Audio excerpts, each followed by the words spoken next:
just by way of background, I strongly believe in the sanctity of water. I think Ukraine and the horrific invasion by Vladimir Putin and the Russians is constituting crimes against humanity of the worst kind. This man and his planes, ships, and stuff, and infantry are committing war crimes against we meet here today. I need to be held to account. I, for one, will be introducing legislation calling on the International Criminal Court to investigate and indict Putin as a war criminal for crimes against humanity. This was unprovoked, absolutely done in order to expand the borders of Russia as he tries to reconstitute the former Soviet Empire. He's done this previously. As mentioned earlier, I was actually in the Republic of Georgia. A week after Putin went into South Ossetia and Abkhazia, we had two young girls from Hal Township who were stuck behind the enemy lines, worked on it. We did get them out, but of course, South Ossetia and Abkhazia are still under the Russian flag to this day. We saw Crimea during the Obama administration taken over through an act of aggression. Unfortunately, the West, including the United States, expressed concern but never did anything. And it became a consolidation of his war crimes, which he has committed against people. I can assure you I will do everything I can possibly do. We've already had a number of calls to this office and to my Washington office from Ukrainians like yourself, part of the diaspora. It's so welcome and so loved that you're here, who have loved ones who are living in Ukraine, suffering, and about their whereabouts, how can they find safety out of the country. And we are working with we've been very slow in standing up a response to this aggression. Lots of talk. We got briefed the other day, and I say the entire House of Representatives, by Secretary Austin and Secretary Blinken, Yellen, and others. And they talked about sanctions, which are good, but we should have been providing military capability and deterrence capability to the Ukrainians in a very robust and very aggressive manner to deter. It was said that something on the order of $650 million was provided by the United States last year for aid to Ukraine, or to Zelensky's government. That's not very much. When you're talking about a military capability in Moscow that is in the hundreds of billions in terms of their full capabilities there. And look at the numbers again, the number of troops, the number of jets, and everything. So I think, honestly, we did not do all that we could do to deter Russia. When you think that we left something on the order of $80 billion to the Taliban in sophisticated military hardware, and the Ukrainians get less than 1% of that amount with the 650 million or thereabouts, but order of magnitude, that's what it was. It pales. We should have been far more robust. Many of us, and there are Republicans and Democrats who believe this, feel we should have been doing more. And I mentioned this earlier in our meeting. I remember when Poroshenko came to a joint session of Congress, and he appealed to the Obama administration. He said, we can't fight a war with blankets. Yes, we want humanitarian aid, but we also need the military capability to deter, and if Russia invades, as it did then with Crimea, to push them back. And we didn't do it. We gave them blankets.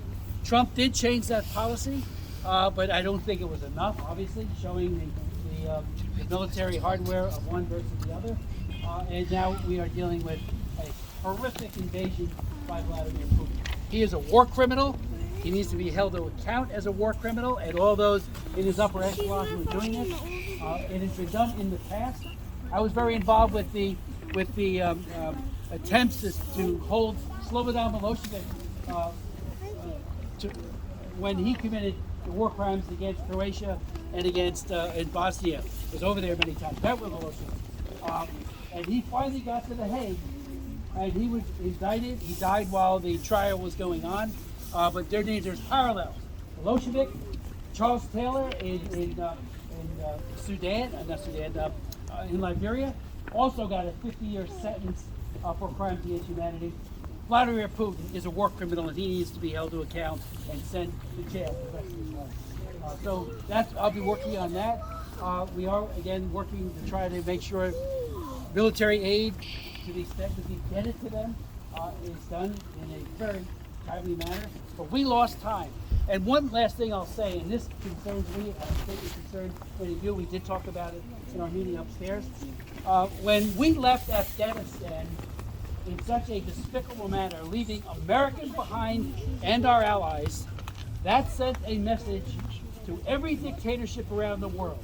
Xi Jinping in China, and we're worried there about what he might do with Taiwan, and to the Kremlin, to Putin, that America resolve had dissipated, and that he was in a situation where, the Americans, weren't strong. And I think that's the problem. Afghanistan, I think, has told every dictatorship, like I said, that no mas, we're out of it. And that has terrible consequences. Remember when South Korea was invaded by Kim in North Korea? The proximate cause of that back in the 50s was when a Secretary of State said that South Korea was not within our defense perimeter. And it's arguable whether or not that did trigger the invasion, but it sends messages to bully boys like Putin when they think America does not have the back of an ally like Ukraine. I'm one of those who believe Ukraine should have been long ago part of NATO. And by carrying that on for so long and giving Putin, hey, they're not going to become part of NATO. And under NATO, every country stands with every other country in a joint defense. Not being part of NATO makes it that much harder to mount. Last thing I'll say is on the pipeline, we need to absolutely say no more Russian oil comes here, period. What's it, 8% or so that's still coming? That's part of his lifeline. The whole world has to do that.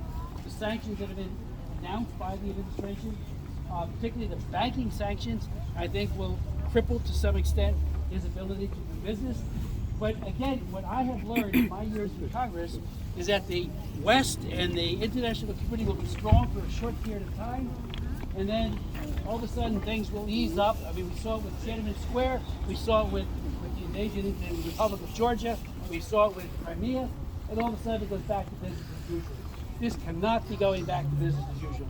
Putin has to be held accountable for crimes against humanity, and we got to stop the war, as this one guy said, and stop the and we need to do it. I will do everything I can possibly do, I promise you. I've been to Ukraine many times. I've been to all of those areas. I even, with regards to Belarus and Lukashenko, who's another close dictator, I've offered or wrote 4 laws against him. Belarus Democracy Act of 2006, 2004 before that, 2012, and a couple years ago.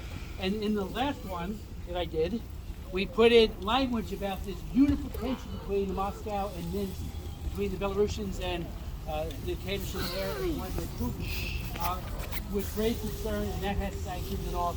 But again, you send the wrong message, and you get, and I say that, I mean the administration, there's an argument we made, I think it's very credible, that it does create a tripwire into, that's why they thought they could get away with this. So our prayers are with the Ukrainian people.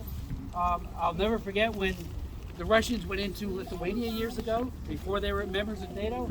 I went there. I was with the president of Lithuania at the time. We were kind of like freedom riders, just waiting at the embassy. There were black berets everywhere. And I just saw again how this dictatorship, the communism has died in Putin's mind. It's so lethal, and we have to have a third and a second to them. So we'll push hard. And you all coming out today, what a show of solidarity for all the people who are suffering so much. My heart is very beautiful. Thank you so much. Thank you so much, Senator. Thank you. Thank you, Craig. I'm good. Can I ask a question? Sure. So, memorandum. When we disarmed them, I know. and we coerced them, I know. we agreed to provide security for Ukraine, regardless of whether they're in NATO. This is a shame. Raise it. As an American, a child of Ukrainian refugees from World War II, history is repeating itself. We can't allow this to happen. You're right. And Ukraine retained its nuclear, which were part of Russia, but if they had retained it like they could have, as you know, there was the agreement under Clinton and others, and the UK, and they gave it all away. And what was the quid pro quo? That Ukraine's borders would be absolutely protected, and we have it hasn't not- happened. So that's And if the U.S. doesn't stand for democracy, who in the world will? Who in the world will? Today, if you have not seen today, our President Zelensky standing, he did not leave. He did not leave. How many times has America said, we're going to cover you, you could come out? And he said, no, I'm standing with my people in my capital. What does that say to the world? We should have such leaders in this country. Today, my friends who all they like to do is play Scrabble and watch Star Wars, they were forced to take arms. They were forced to take weapons that they've never held before. These are friendly people. These are civilians, and they're all defending. They're fighting for their homes. Their homes have been scared away from their homes because there are bombs flying on them. This should not be happening. This is not the world we want to leave for our children. Today, the war is in Ukraine. Tomorrow, it's going to come knocking here on your doorstep, here in America. We cannot let this happen. The community, this world, this isn't real. This should not be allowed. Congressman, we want to know if you can tell us what can you personally do today, because count goes on hours. People are dying right now as we speak, hundreds of them, and it's only intensifying. In the many cities, the army of Russia is going into the cities themselves right now. I was just watching news a few minutes ago, and in my own city of Mykolaiv, there are tanks in the city. So we need to do something now, and that's why my question to you: what can you personally do now to help block this fight? I hope I mentioned some of the things that I'm already doing. I mean, I think we have to do far more than the sanctions that have been announced by the administration. A complete and total ban on the importation of Russian oil is one of those things. A singling out of Putin as a war criminal, and to demand that the Security Council at the United Nations make a referral to the ICC and indict him. Indict him. I've met with dictators all over the world. When they get indicted and they can't go anywhere without the threat of being apprehended and taken to a court. Charles Taylor, like I said, he's not a household word, but here's the guy that was the president of Liberia, who slaughtered many people in Africa, particularly in Liberia, and he's now got a 50-year sentence, completely dishonored and disgraced, and Putin is a disgraceful man. So that's some of it. The very serious provision of military aid, which has been missed. We've done some, but it's not enough. It's not enough to carry on a sustained battle against the Russians. Can you help with that? Yes, there's a bill that we're working on as Republicans that would has a provision that would seriously increase the amount of money, including if it meant to, almost like the French resistance during the Nazi Germany years, to help people in Ukraine reclaim their country, as sadly some of it has already been lost. So that's some of the things, and there's been some good things, it's symbolic, I guess, but some of the countries that were playing Russia in soccer, and this sounds minimal, and it is minimal, are saying they don't want any part of it. They have to be so completely ostracized and cordoned off, quarantined, to use the word we hear so much over the last 2 years, throughout the entire world. Including only respect to power and the force. That's all they That's the respect. only language we understand. That's right. And not words, but action. Oh, I agree with you, 100%. Again, that's why we missed it big time during the years of Obama, when he would not provide lethal aid. They got some during Trump, but not enough. And we've done the barest minimal during this year, last year, 2021, when the threat was emerging. I mean, when you start mustering troops and deploying troops on the border, why are they there? They're there for one reason, to invade. And we need to act today, now. And that's why I asked you whatever you I will do everything I can. today. I am doing it. Довірне панство. Довірне панство, давайте скажемо дякуємо конгресмену за його готовність, за те, що він приїхав сьогодні до нас на зустріч із Вашингтона. Він, як то кажуть, ви знаєте політиків. Хто хоче, шукає можливості, хто не хоче, шукає причини. Людина знайшла можливість. Ми повинні сказати дякуємо. І я впевнена.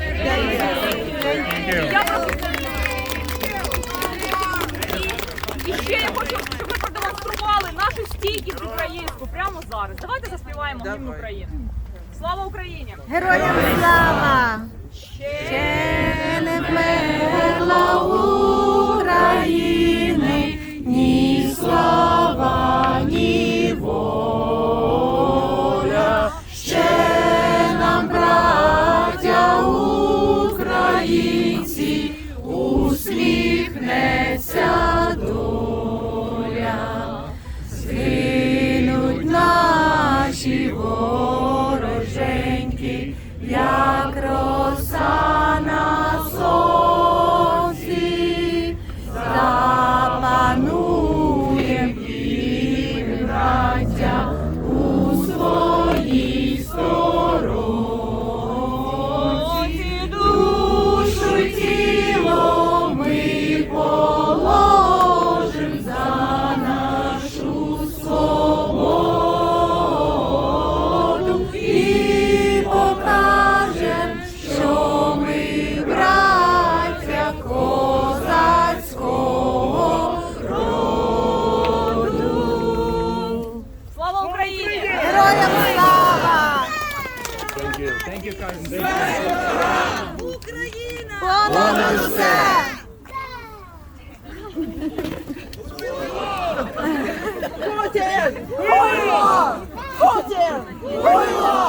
Русский военный корабль, лети нахуй! Русский военный корабль, лети нахуй!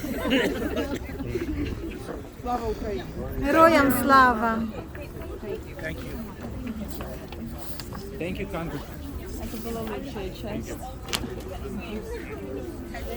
Як прізвище цього конгресмена, знаєте? Кріс Сміт.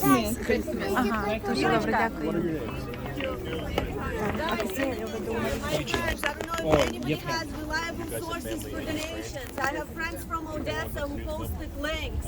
They are directly to the Ukrainian bank and whatever the resources they need on the ground. If everybody is looking for reliable places to donate, I can share those links. So just let me know. I have a question. У мене питання, дорогі шановні українці. Давайте створимо якусь групу.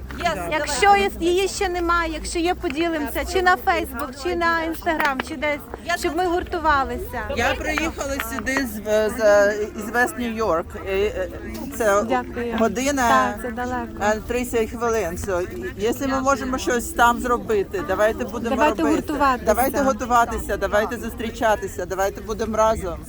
Тому що все, що ми можемо зробити, це бути тут Це гуртуватися. гуртом сильними. Гуртуватися. Вимагати. Так.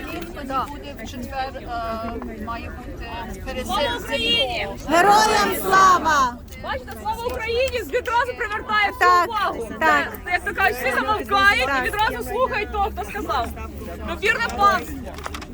Прохання велике. У нас є звернення офіційне до конгресмена. Давайте його підпишемо. Для того, щоб підписати, ми пишемо ім'я, емейл, телефон і підпис. Це не моя вимога, це їхня. От нам дали, навіть видали з цими з рисочками. Я напишу перша і передаємо. Mr. Congressman, I have a question if I may. What will it take to get air defense help for Ukraine right now, today, tomorrow? What laws I'm not are sure. there that will allow The that? administration, this administration has already said in absolute terms, no U.S. troops. And when you send pilots up to enforce a no-fly zone, that is U.S. troops. So I don't think it's even something that's on the table for the Biden administration. We've used no-fly zones effectively in other places, including Iraq, and they do have a deterrent effect, especially when the Russian soldiers on the ground, with close air support, helicopters and MiGs, do horrific damage. It's something that has to be considered, but I think at this point, with this administration, preemptively, he has said, he being the president, repeatedly, no American troops. And so we've sent troops to other places, Poland, the Baltic countries. Well, if any of those countries are attacked, NATO is involved, period. It happens instantaneously, pursuant to treaty. I've been one of those who have argued for years Ukraine should be part of NATO. And by the dilatory tactics that were used to delay that and delay that and delay that, only gives an opening to a thug like Putin to say, well, they're not part of that defense agreement. And that's and there was also, I think, a gross miscalculation of the buildup, with Lavrov and all these others saying repeatedly, we're not going to invade, all that nonsense. They're liars. All these troops there. Yeah, they're liars. They're liars, and the battle plans, were clear just where they might come in, and they did it. And then the typical pretext that Russia uses, dictators do it all the time, that they're going in like they did, like I say, with Georgia, for the Russians that are in South Ossetia and Donbass and other places, which is all one big lie. Nobody's buying it, although the Russian people might, because they have propaganda. They get media that is not free. Vladimir Zelensky repeatedly records every hour messages, and we watch him, and we're very proud of him. Even those who didn't vote for him or didn't support him before, he's demanding that Ukraine is accepted immediately as a part of NATO and a part of even. For a time, for a certain period of emergency time. Right. What are the chances it can happen? I think the chances are not very high, to be absolutely honest, primarily because this administration has, usually when we're facing, we being the United States and the West, a potential disastrous military action by someone, we always say all options are on the table. The Biden administration didn't say that. They said no troops. Now, I don't think the American people want troops. I don't want troops to be deployed tomorrow or anything like that. But we could have helped Ukrainians with military capability. And we could have done it in a robust manner. When I saw those pictures of these courageous Ukrainians preparing, civilians with wooden, semi-automatic weapons, brought a tear to my eye because they don't have the capability. The heart is strong. The mind is strong. The courage is off the Richter scale in terms of being there. But you can't fight a sophisticated military. They're doing that because they have to protect their houses. But they were doing it. They're not running. They're doing it. But they don't have the military capacity. So this administration and the whole NATO, all the West, has to rally behind that in such a real way. This aggression cannot stand. It's the safety of the world. At some point, two Democrats and Republicans can come together and find the common ground. Yes, I hope so. Can they send Again, the commander-in-chief does call the shots. I'm not shifting blame. I just know the order of battle in terms of our government. And when we had a briefing last week with all the top officials, including the Secretary of State, Secretary of Defense, it was all about humanitarian aid and things like that, and they were very upset, as we all are, with the bloodshed. But the thought whether or not there would be, a huge effort to make sure, Berlin airlift type of focus to make sure that there's help there militarily. I said it before. I said it a few minutes ago, and I said it upstairs. I remember when Poroshenko came to Congress and said, "I can't fight a war with blankets." Yes. The Russians, they laugh at that. They see that as a sign of weakness and to be exploited. Thank you very much. We have to stop buying gas. That immediately. And it's prohibited. Don't let it come in. Well, can't we close Lukoil gas stations here in New Jersey? Baby steps, but that's something we can do here. Yes, I think it should be prohibited tomorrow. and it can be done. The authority is there for the administration to do just that. Russian gas in New Jersey. I know we do. I don't go there, but we do. Yeah. I know you help a lot of Ukrainians on a personal level, so we have faith in you that you're going to help us in this hard time. And any of you who have family that somehow the State Department could be helping to do more or something, please let us know. Thank you. I found it discouraging in a way that we're not getting briefed from the consular side of everything until Tuesday. It's like, we have people, we have them, that have come to our office right here in Freehold who have family members, and they want to know what are the Americans going to do. The fact that our ambassador isn't even there, we don't have an ambassador, we have a deputy chief of mission at DCM. It's a year into this administration. Why isn't there an ambassador? Is any change in Biden perception to increase production of oil here That's a great and question. and stop green economy? Is there any way to influence it? Well, I think he's listening, and certainly everybody's speaking out, and I and so many others are. When he cancels a pipeline from Canada to the United States and agrees to a The second pipeline day. from Putin to Germany, or from Russia to Germany, that's just mind-boggling. That's hard currency that fuels his military capability in the Kremlin. Yeah. And with prices going up, he's now even going to get, perversely, a bonanza, a windfall of money, unless that's just choked off completely. And maybe there's no similarity here, but what stopped Rommel with his panzers? It was petrol. But he didn't have them to keep the blitzkrieg going, long after Poland, of course. But he didn't have petrol. Well, in this case, the money that he derives from oil and gas has to be completely, totally shut off. I mean, if we don't do it now, who's next? But it's enough. The Ukraine people are suffering so harshly and horribly. Having been there a number of times, I did mention I've been to Belarus. I'm barred from going to Belarus again because of my laws, the Belarus Democracy Act, 4 of them. And the last one, we really did a big emphasis on this very dangerous growing solidarity between Lukashenko and Putin. And matter of fact, Lukashenko has now become a tool. Lukashenko is told how high to jump by Putin, and he jumps that high after he stole the election, of course, a couple of years ago. So that consolidation of power, that's a jumping off point, obviously, into Ukraine, which they used. So we're in dangerous times, but we got to be wiser as to how we address this, and allowing him, economically. And again, the ability of the intensity has to stay until Ukraine is free.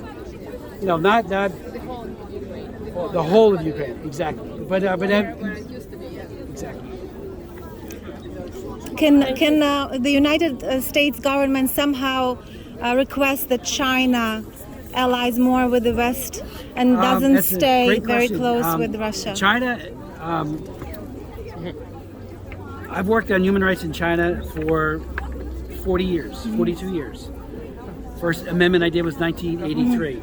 Under Xi Jinping, China has become the Chinese Communist Party has been, their use of torture, their use of what they're doing against the Uyghurs, the Muslims, with their genocide, and yet they just have the Olympics. Are you kidding me? I've called for that for years to be changed as this has been going on. But Xi Jinping is looking at Putin and looking at the West as to their answer, and he looks at that and says, I want Taiwan. He already took Hong Kong. I'm the author of the Hong Kong Human Rights and Democracy Act. When I introduced it in 2014, the Obama administration and others said, oh, don't do that. This is never going to happen. I said, the Umbrella Revolution, which is the one that was going on then, the Umbrella Movement in Hong Kong, I'll get to the point in a minute, that was all about when did they take away all the powers and put Joshua Wong and all these great people behind bars. And it was like a nose in my face. Why can't people see that?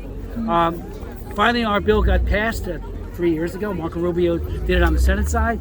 It was a day late and a dollar short. We sanctioned Xi Jinping and others, people around him, big time, but it was too late. We lost all the deterrents. Now they're looking at Taiwan.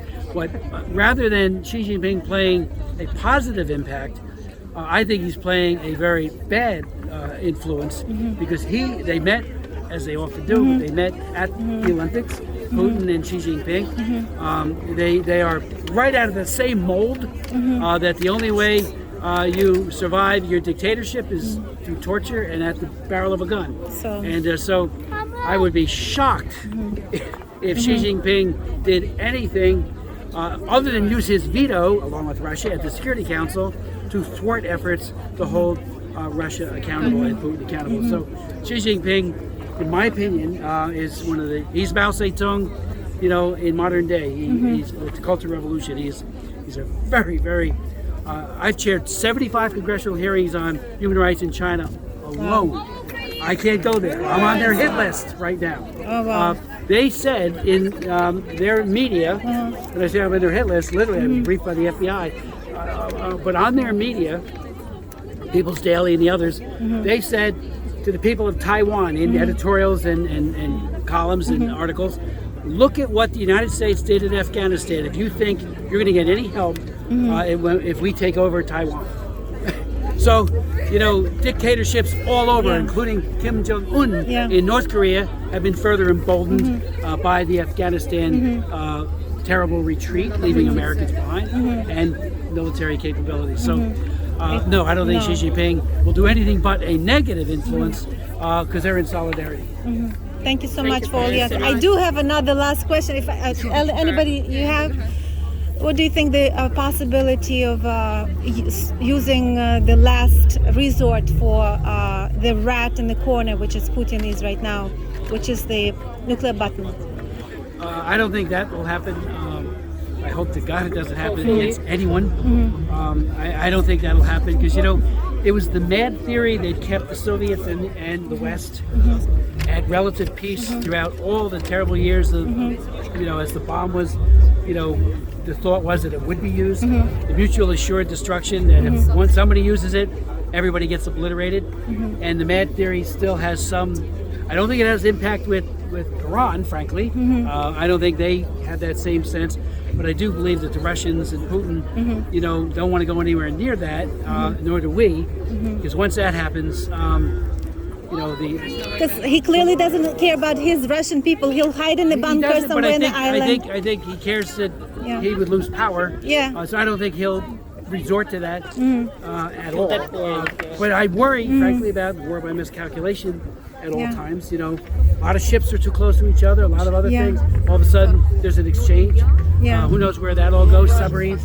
But that's the point. They have nuclear submarines, and I'm scared of that. Cuba, Venezuela, Nicaragua, they're all friends, and they can allow those submarines to be. Congressman, about Chernobyl, Russia took over Chernobyl right now, and it's leaking, and that's a world threat, not only for Ukraine but for the whole world. Oh, you're absolutely right. That's another thing.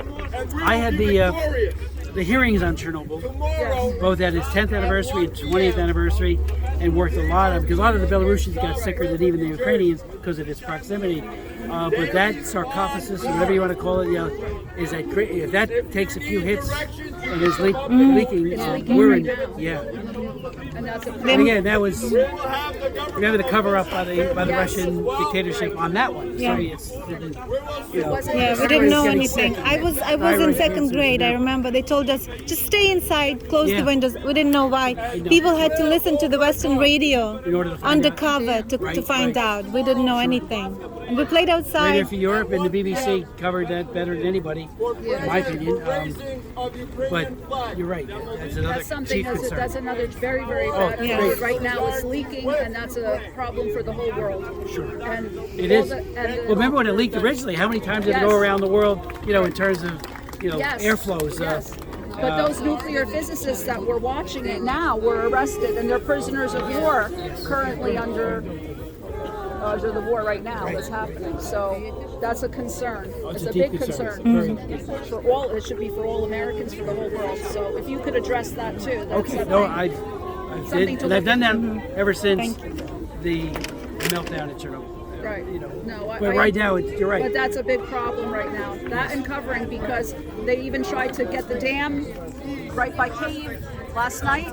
They were trying to bomb, and that's a big problem. I spoke with my cousin. The Russians are marking train stations, hospitals, children's playgrounds, orphanages. They're marking and they're bombing at night because it illuminates at night. And this is why it's a problem. We need that help. We need immediately. We need boots on the ground, and we need planes in the sky from America, from NATO. Even if the pilots are Ukrainian and the planes come from there, we will use that. We have great military train. They're amazing. They're amazing. We just need. Did you see the more. Ghost of Kyiv? Yes, the Ghost of Kyiv. Ghost of Kyiv on YouTube. It was a pilot. Amazing. He was amazing. Six. Yes. Yeah, what is? So we have the power, we have the skill.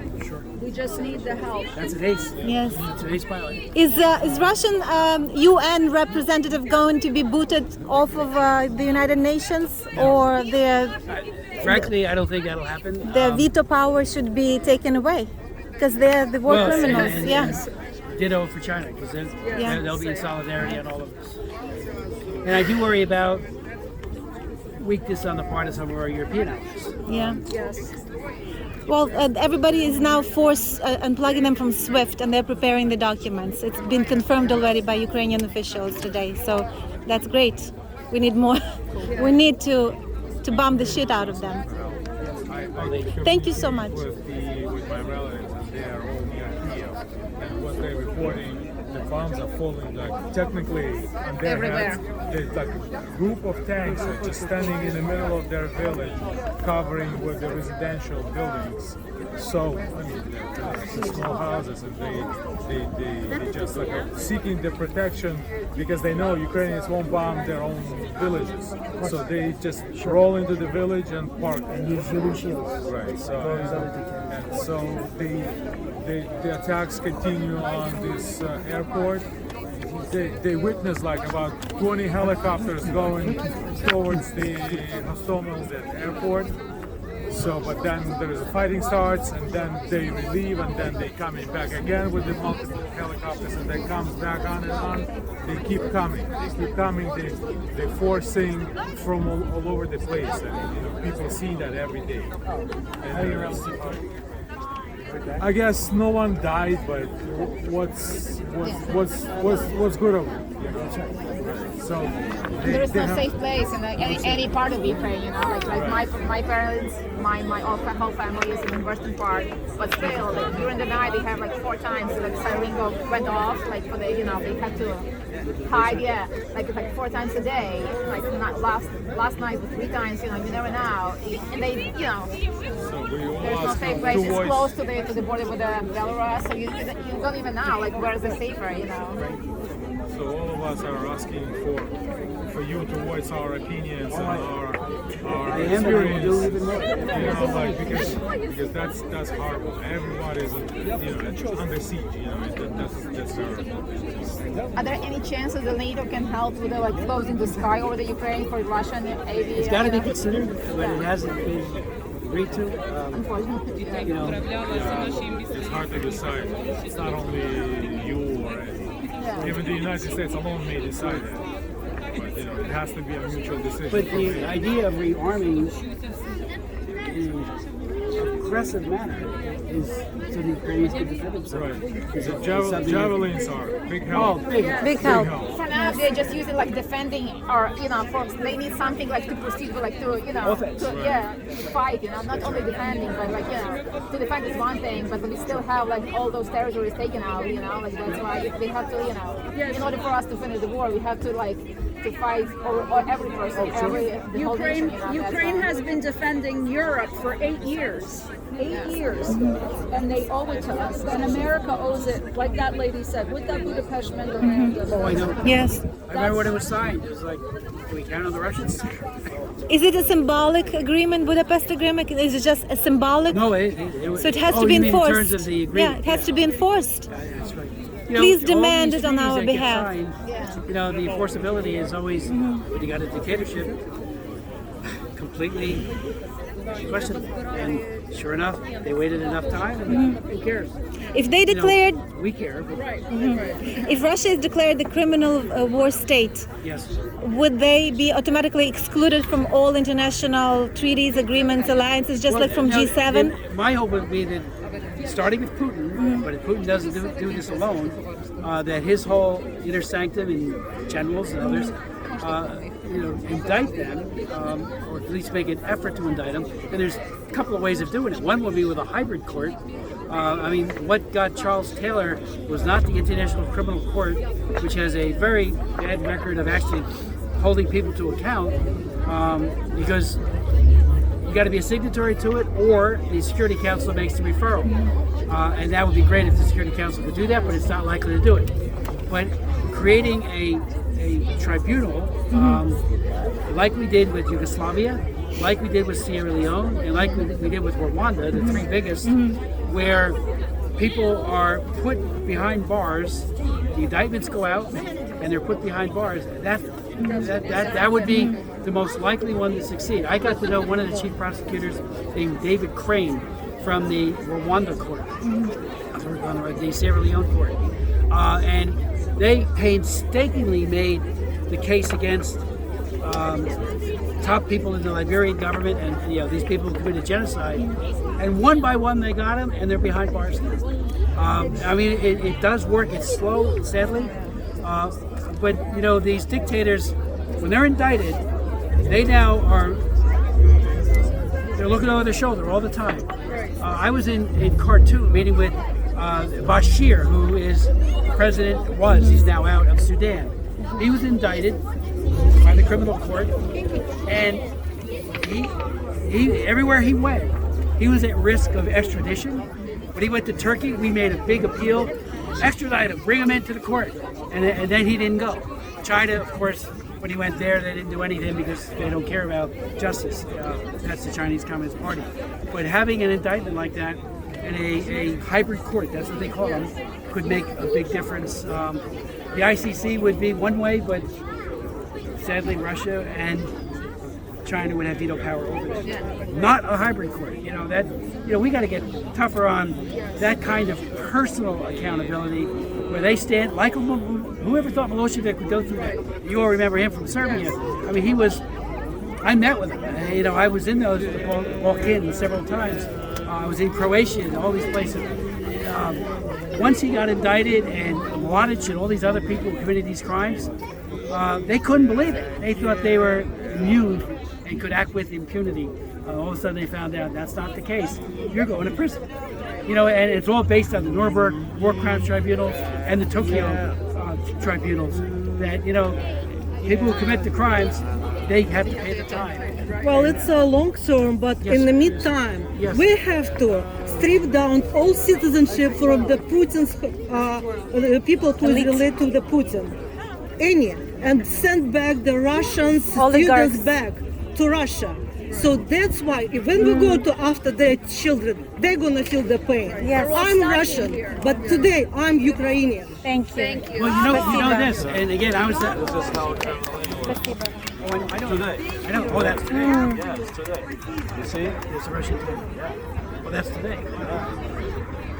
It's burning absolutely awesome. That's a good. By doing they this, should have more, they should have more they're gonna feel the pain much more further than you guys applied the sanctions. Those sanctions that our government applied, it's not enough. It's not enough. Well, do you have any hope that the banking sanctions will No, it's cripple not their enough. ability? It's not enough. all They the have big to banks feel like pain BTV on their are families. They have to feel pain on their families. Because enough for like a couple nights, And they have China too, which they Not allowing that them works to with. use Visa, MasterCard. That's the other That doesn't change kids' attitudes towards the United Nations. If they're going to feel pain by themselves or by their kids or by their relatives, they're gonna stop and start thinking about it.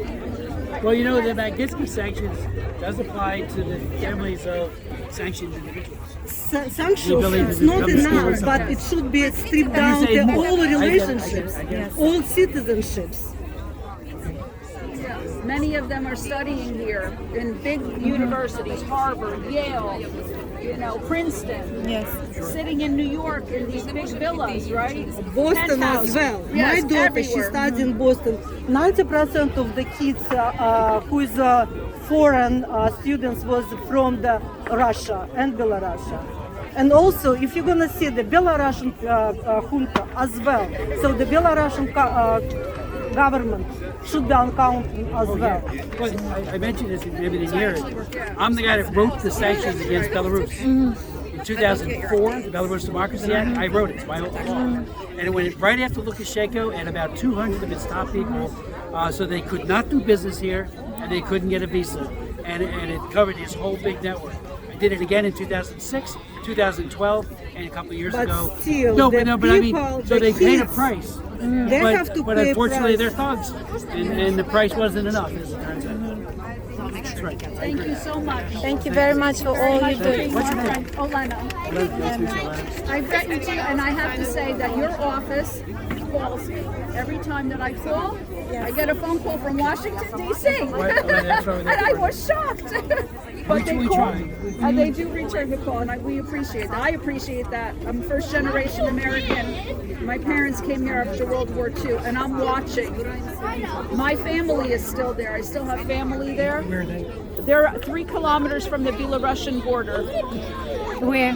Right. My parents live there. Yeah. Shatsk? Not far from Shatsk. Volyn, yeah. I'm from Volyn too. My parents, my entire family is in Volyn. That's the same area. Close, that this, yeah, close to young Poland and lady- Belarus. And it's 3 kilometers. And yesterday they were feeling shots, got shells yesterday.